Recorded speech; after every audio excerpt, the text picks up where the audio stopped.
Good morning and welcome to Channel I News, where we bring you the real news from imaginary, fictional, and dated sources. I'm your host, Joshua Wright.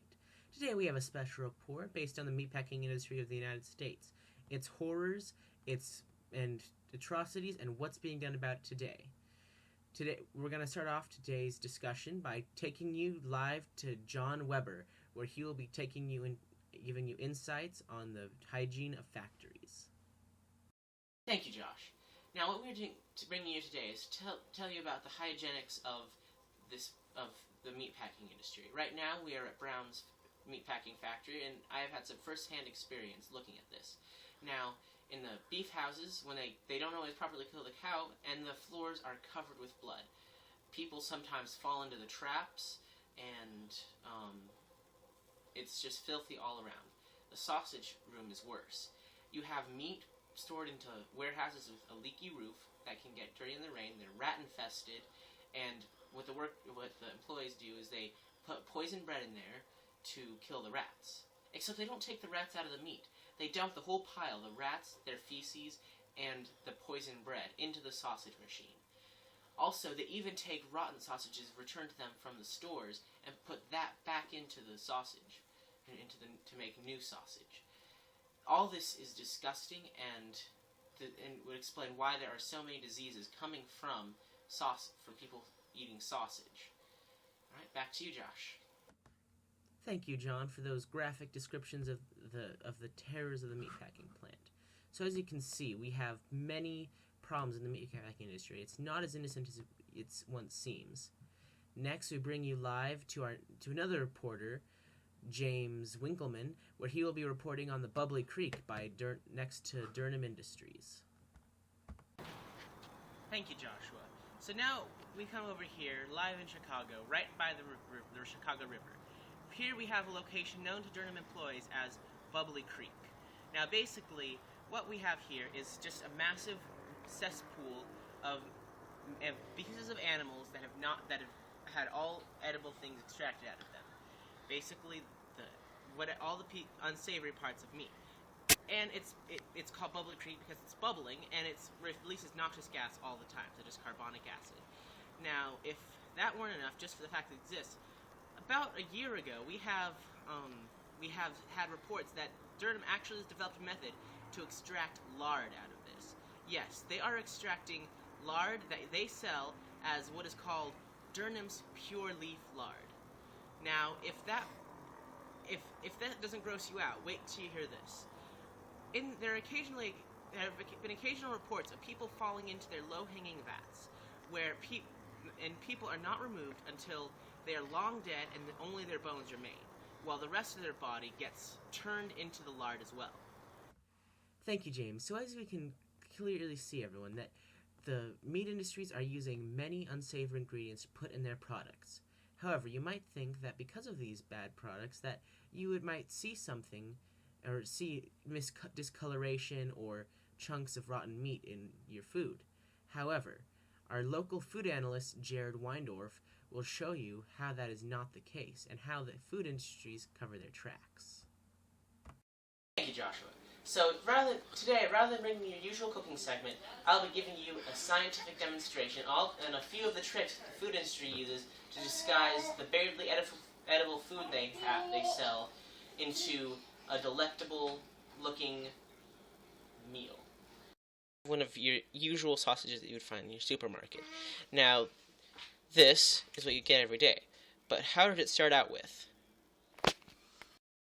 So here we have some of their raw, unprocessed meat. It looks darker in the camera than it really is, but you can see all these light chunks. It's just this nasty-looking pile of gunk. You would not want to eat this if this was your sausage. And this is before it's cooked, of course. So this is just some nasty stuff. Here we have an assortment of 8 chemicals that we'll be using to doctor up our meat. Alright, so let's start adding to our chemical cocktail. Of course, first you're going to add a good helping of red dye.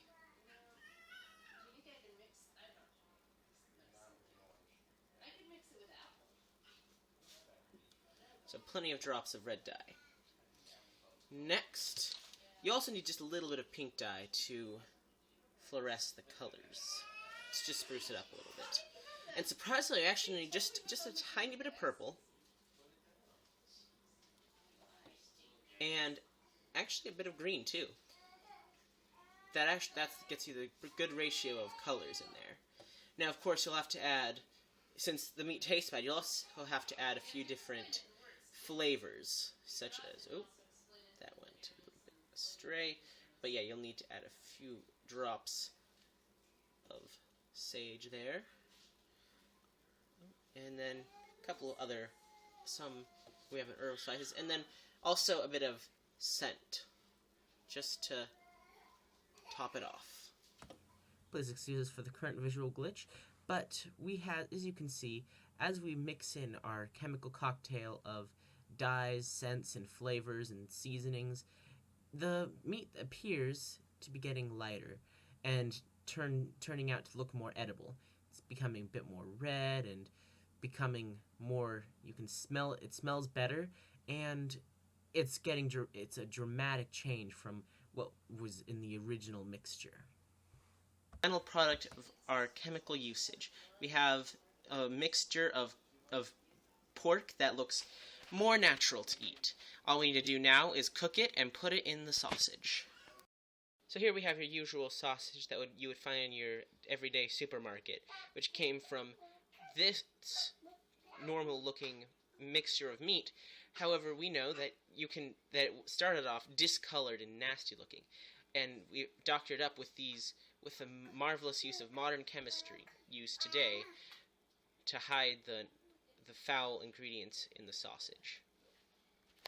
Alright, now that you know a few of the food industry's tricks, hopefully you'll be more careful in what you eat, and maybe speak out against the industries that are committing these terrible atrocities. Thank you, and back to you, Josh. Alright. Thank you, Jared, for that wonderful demonstration on showing how chemistry can change the way we view our food.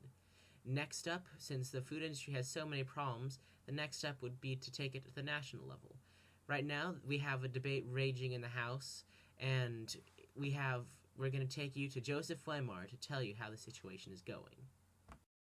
Thank you, Josh. Now, reporting to you live from the House, we have two acts being passed right now. Right now, it's the Meatpacking Act and the Pure Food and Drug Act. We have had Teddy Roosevelt be trying to pass this for some time, since we've had terrible conditions in factories for food. It's unhygienic, and we have all sorts of nasty products going into our food. Now, if both of these pass, that will be a miracle to revolutionize our food. It will no longer be unsanitary and have bad things in them. Thank you, and back to you, Josh. Thank you, Joseph, for your report. So as we conclude this morning, please remember, next time you go out to the store, and when you see Durham sausage or Brown's canned beef, remember what's in it. Be careful what you buy, and know what food you're getting into. This has been Joshua Wright with Channel I News. Thank you for tuning in, and see you this afternoon.